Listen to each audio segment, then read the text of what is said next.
Pemberian izin tambang sekaligus kerusakan di sekitar Raja Ampat yang terkuak belakangan ini lewat berbagai foto yang tersebar di kanal-kanal media sosial menampakkan satu sifat picik manusia, serakah.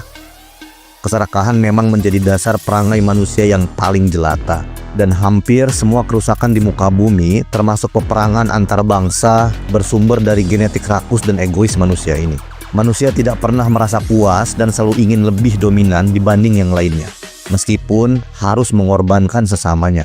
Saling melukai dan tikam di antara mereka sudah lazim dan terekam dalam berbagai riwayat sejarah, termasuk kisah-kisah hikmat pelajaran yang ditulis dalam kitab suci.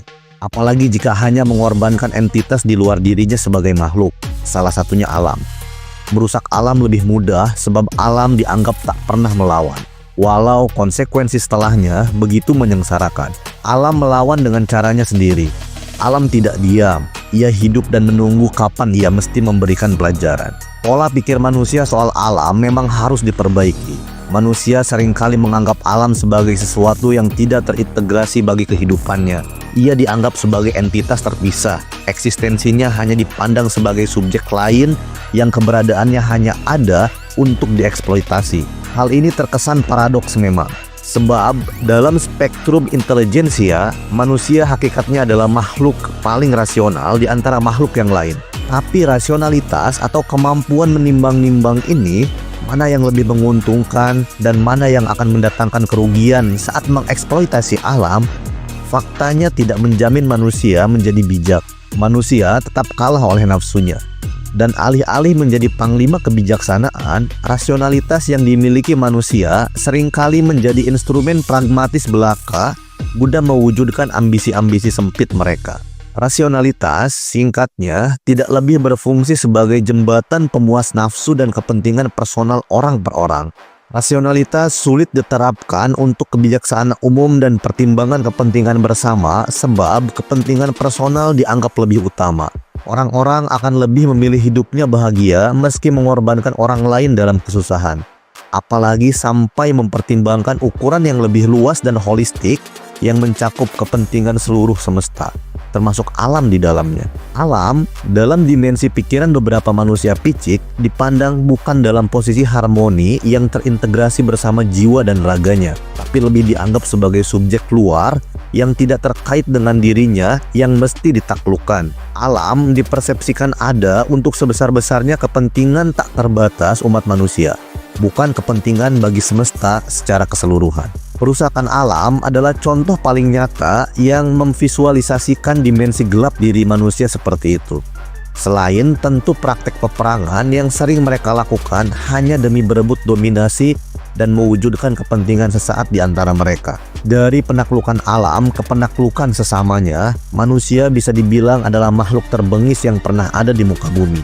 Rasionalitas yang manusia miliki faktanya tidak sanggup menahan godaan kebahagiaan semu dan sempit dengan mengorbankan keberadaan apapun dan siapapun di luar dirinya.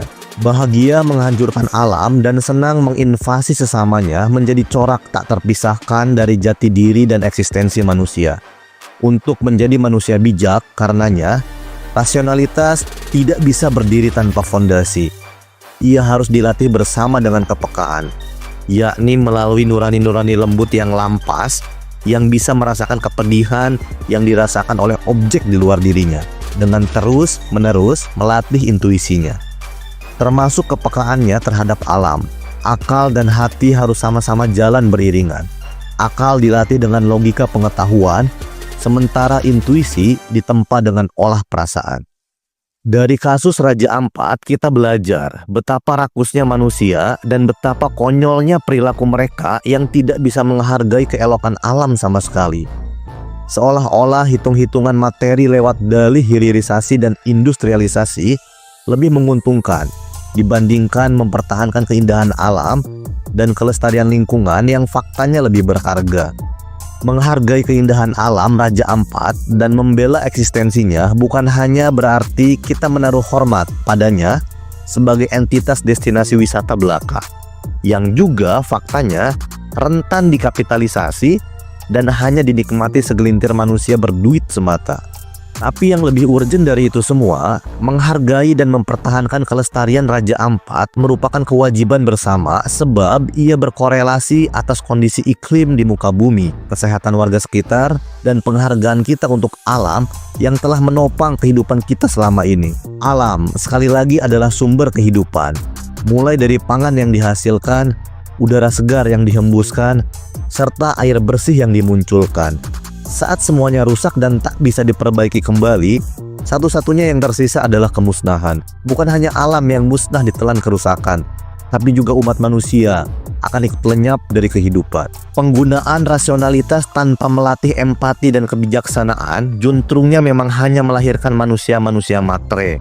Manusia-manusia seperti itu tidak lebih dari sekedar sampah kehidupan. Sebab ia lebih menghargai akumulasi kekayaan dibanding menghargai keelokan, keindahan, dan kebermanfaatan alam untuk jangka panjang. Keriuhan yang muncul akibat pengeksploitasian Raja Ampat karenanya semoga tidak melulu dilatar belakangi oleh faktor tunggal karena ia adalah destinasi wisata eksotis semata. Sebab alam, jika kita pahami dalam ukuran yang paling purba, sebelum revolusi industri meluluh lantahkan dan menyedot seluruh isi bumi, semuanya adalah tempat-tempat yang indah. Banyak tempat dan berjibun wilayah alam di Indonesia yang hakikatnya saat ini memerlukan pembelaan yang sama kuatnya sekuat kita membela Raja Ampat. Yang tentu tak kalah istimewanya dengan keelokan alam yang dihadirkan olehnya. Pembabatan hutan, pengurukan pegunungan, serta eksploitasi sungai dan lautan harus sama-sama ditolak dimanapun itu.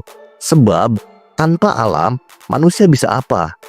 Makanya, perlawanan atas perusakan alam harus terus digemakan. Rasio dan akal sehat orang-orang yang tercemari rasa rakus, saya rasa jumlahnya masih kalah jauh dibanding jumlah nurani-nurani manusia yang bersih, yang masih menghargai alam sebagai ibu kandung kehidupan mereka. Kita harus tegap melawan praktek industrialisasi yang tak terkendali sebelum seluruh alam berubah menjadi tambang. Sebelum pohon-pohon liar yang menjulang, yang menghasilkan udara segar, tergantikan oleh cerobong-cerobong pabrik yang mengeluarkan asap limbah tebal menyesakkan. Sebab kerakusan dan keserakahan tidak akan pernah berhenti tanpa diingatkan, tanpa dilawan. Ultimatum ini mesti diseriusi, sebab faktanya banyak alam di Indonesia yang dulu menjadi primadona unggulan perlahan kini berubah menjadi belantara industri yang tak pernah berhenti berekspansi. Sepanjang jalan Cilegon Anyar misalnya, kini telah mulai sesak dihuni pabrik-pabrik besar milik pengusaha lokal dan global. Di beberapa bagian sekitarnya masih tampak menyisakan sedikit fragmen bebukitan, menandakan dulu di sepanjang kawasan ini berdiri kokoh, bukit-bukit dan indah yang di sebelahnya bertemu langsung dengan bibir lautan.